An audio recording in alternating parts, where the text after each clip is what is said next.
अस्सलाम वालेकुम friends, welcome back to my YouTube channel daily tips with Asma. ख्वाब में कान देखना। अगर कोई शख्स ख्वाब में देखता है कि इसका कान गिर गया है या कट गया है तो इसका मतलब है औरत को तलाक देगा या इसकी लड़की मरेगी या आपस में जुदा होंगे।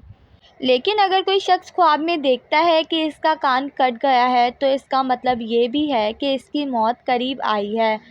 लेकिन अगर कोई शख्स ख्वाब में देखता है कि वो बहरा हो गया है और कुछ भी नहीं सुन सकता तो इसका मतलब है फसाद दीन और फसाद दियानत पर दलील है। ख्वाब में कान देखने की 8 वजह हैं। नंबर 1 औरत, नंबर 2 खैर नफ़ा, नंबर 3 दोस्त, नंबर 4 कहीं जाना, नंबर 5 बेटा, नंबर 6 गुलाम, नंबर 7 माल और मुराद, नंबर 8 खौफ और नंबर 9 खौफ और दहशत। फ्रेंड्स, अगर आप किसी भी ख्वाब की ताबीर जानना चाहते हैं तो कमेंट बॉक्स में कमेंट करें। Thanks for watching. अल्लाह हाफिज़।